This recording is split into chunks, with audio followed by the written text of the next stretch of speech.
종일 이렇게 침대에 누워서 있어야 돼요. 침대에서 대부분의 시간을 보낸다는 아들 재문 씨. 혼자의 힘으로는 몸을 일으키는 것조차 힘들다고 합니다. 그냥 하루에 대부분을 누워있으니까 그냥 항상 답답하고 돌아다니고 싶고 나가고 싶고 그냥 이런 생각도 좀 많이 들어요. 26살 창창한 나이. 넓은 세상을 꿈꿀 시기에 작은 방에 누워있을 수밖에 없는 사연은 무엇일까요?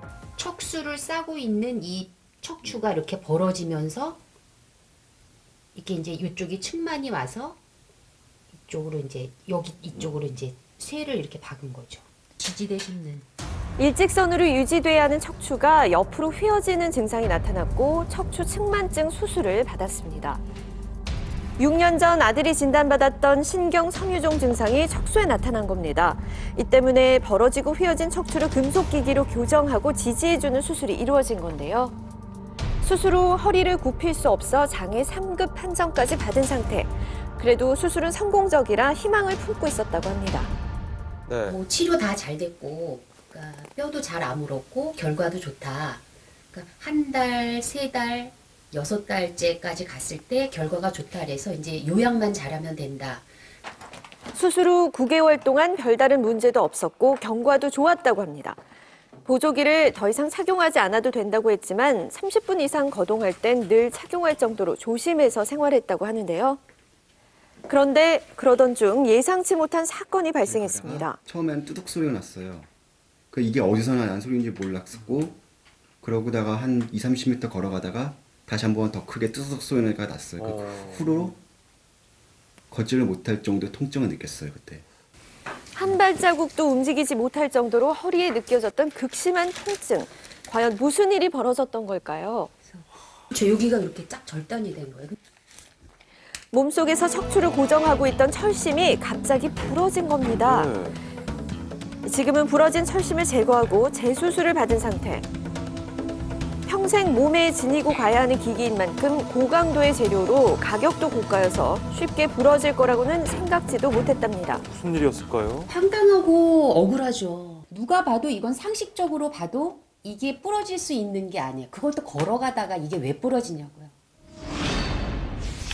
환자가 받은 수술은 어떤 수술인가요, 박사님? 그래픽을 좀 보시면 이렇게 휘어져 있는 상태가 측만증이고 이렇게 측만증이 있는 환자들은 이거 자체로 굉장히 많이 고통을 받을 수가 있겠습니다. 통증은 물론이고 척추신경이 눌리면서 여러 가지 마비 증상도 있을 수 있기 때문에 이 정도 휘어진 측만증은 반드시 교정을 해줘야 됩니다. 이 교정의 방법은 이걸 바로 잡아주는 건데 그 방법이 이런 로드, 굵은 철사를 넣고 힘을 줘서 당겨주는 거죠. 그런데 이 철사가 힘을 받기 위해서는 척추뼈 자체에다가 이러한 나사못을 박아주게 되고 이 나사못이 제대로 유지하기 위해서 골 이식, 뼈 이식을 해서 이걸 튼튼하게 해줍니다. 그래서 이러한 수술을, 측만증 수술을 환자가 받은 것이라고 보시면 되겠습니다.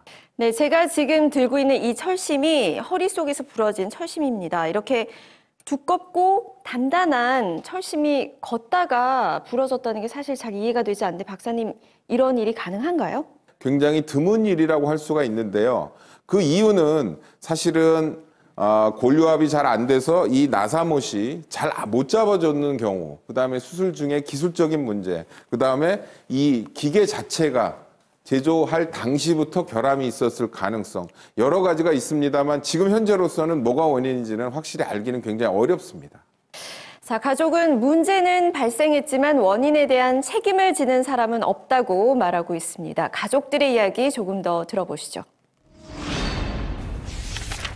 가족은 철심이 갑자기 부러진 원인을 이해하기 어렵다고 말합니다.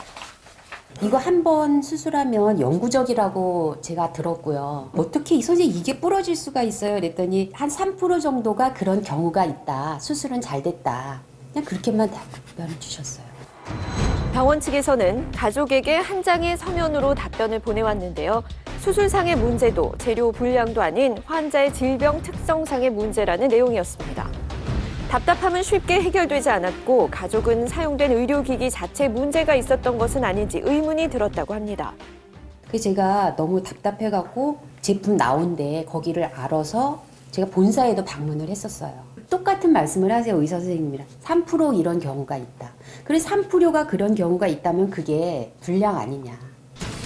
의료기기 업체에서는 품질 안전성을 인증받은 기기고 세계적으로 3% 확률로 비슷한 사례가 보고된다며 제품에 문제가 있다고 보기는 어렵다는 입장입니다. 척추 분야를 전공해온 신경외과 전문의에게 우리는 자문을 요청했습니다. 현재 우리 의학계에서 쓸 수 있는 쇠봉 중에선 가장 강한 것 중에 하나입니다. 강한 강도의 금속 기기가 갑자기 부러진 원인은 무엇일까요? 어떤 한순간에 부러진 게 아니고 이미 그 취약 부위에 금이 가거나 하면서 진행이 된 겁니다. 이거 피로골절. 지금 봐서는 뭐 그렇게밖에 설명을 할 수가 없습니다. 한창 사회생활을 시작할 시기, 재문 씨에게는 누워서 보내야 할 시간이 길게만 느껴집니다. 어머니께도 많이 죄송하고 같이 저를 계속 보살펴 주셔야 되고 저한테 시간이 많이 잡아먹히시기도 하고 같이. 네. 홀로 자신을 책임지고 돌봐줘야 하는 어머니에게 죄송한 마음이 앞선다는 아들. 2번에 걸친 수술에 들어간 비용도 감당하기 벅차지만 더 막막한 건 원인을 밝히는 몫이 오로지 가족에게 달려있기 때문입니다. 재료 불량이라는 거를 제가 밝혀서 제가 다 해야 할 일이더라고요. 수술 잘 됐고 재료상도 문제가 없고 그러면은 이걸 어디다가 이거를 하소연을 해야 돼요.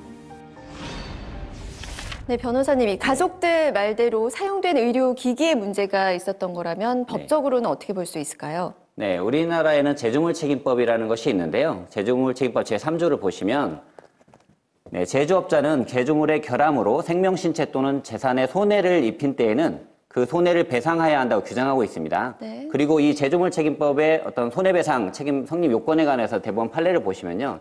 이러한 안전성과 내구성을 갖추지 못한 결함으로 인해서 소비자에게 손해가 발생한 경우에는 손해배상 의무를 부담하도록 하고 있습니다. 근데 통상 소송에서 사실 소비자가 제조물의 결함을 입증한다는 건 상당히 어려운데요. 이 사건 같은 경우에는 높은 곳에서 뛰어내린 것이 아니고 통상의 속도로 걸어가던 중에 이 라드가 부러진 거기 때문에 제조물의 결함이 인정될 가능성이 높습니다. 자, 박사님은 이번 사례 어떻게 보시나요? 이런 상황에서 책임을 가리기에는 의료 소비자 입장에서는 매우 힘든 부분이 있습니다. 그래서 이러한 경우에 적절하게 상담하고 도와줄 수 있는 국가 차원의 기구가 정말 제대로 발동을 해서 환자한테 도움이 되는 그런 방향으로 해결이 되었으면 좋겠다는 것이 바람입니다. 네, 가족은 사고가 발생할 수는 있지만 여기에 따른 제대로 된 설명이 부족했다고 말하는데요. 가족이 이해할 수 있도록 상세한 설명이 있었다면 가족의 답답함이 이렇게까지 깊어지는 일은 없지 않았을까요? 여기서 마칩니다.